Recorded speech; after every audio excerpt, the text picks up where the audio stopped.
Up segment of The Exchange is sponsored by Lascko Services. Soon enough, we'll be getting the yard put away for winter, but there are many things we need to be doing around the outside of our home to also prepare for the colder weather. Brett Lascko joins me now, and we are going to talk a little bit about what you and I should be doing to prepare for winter. Okay. Good morning. Good Good morning. to see you. Thank you. First thing we want to talk about is air conditioners for the winter. There's multiple things you can do. Air conditioners are made to be outside, so you don't have to do anything. One thing that people see are covers vinyl covers that will go all the way over top of the air conditioners and all the way down the side.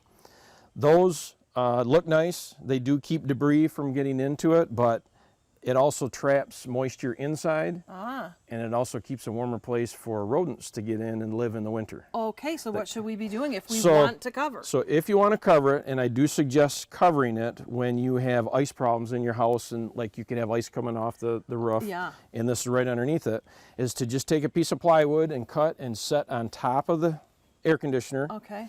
Maybe put a brick on it to hold it down, and that's it. That way the air will still go through it and it'll stay dry. And then another thing is to make sure that all the plants are pulled out around or trimmed back around it so they're not touching it, because that's another thing where you get moisture and it will cause corrosion after a while because it doesn't dry out. And I've actually had the plants be too close. They almost like get sucked up and really cause a mess. Well, yes.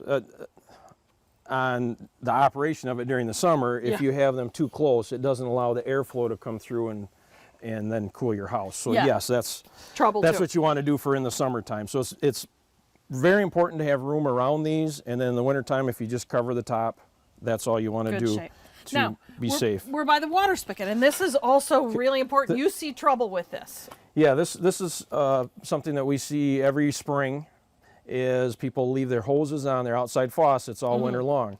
Well, they stay full of water, so the water will be in the hose and also in the faucet.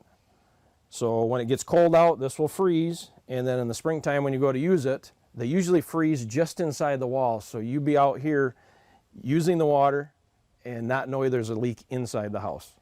So you want to make sure that every fall when you're done using the hose, just take it off and make sure that this is open and the water will drain out and typically not freeze. Now, speaking of frozen pipes in general, here in Michigan, we worry about that, right? We have a lot of problems with that, particularly in older homes. Newer homes, not so much. In older homes, if you've had your pipes freeze before, you know what happens and you also know what to do about it. You want to let the faucets drip. If you're going to have a cold night, just drip very slow so the pipes don't freeze. And typically a whole house doesn't freeze. Usually it's like under the kitchen sink or underneath the bathroom sink. So if you let just the faucet that you've had problems with before just drip lightly, it will help alleviate that problem. Now, I've heard of people using blow dryers or even worse to try to thaw them out. Ill-advised, right? Well, don't use a torch. No open I've flames. Heard of No it. open flames. A hair dryer is okay because there's no open flame. The open flames with torches start fires.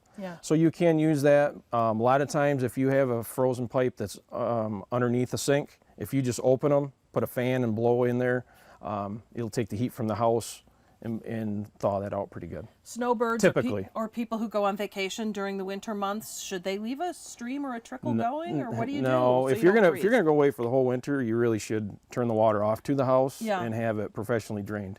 Got it. If you want to leave the heat on in the house and you're going to be gone, there are Wi-Fi thermostats that you can put in the house that will alert you when it gets too cold, and before you actually have the problem, it will call your phone, tell you got a problem in the house, and you can call somebody else to come out and take care of it. Well, if Lascko is the one you should call, so we've put their contact information on our website. Go to WZZM13.com under the Exchange. You can find it there. Brett, thank you. Thank you very much.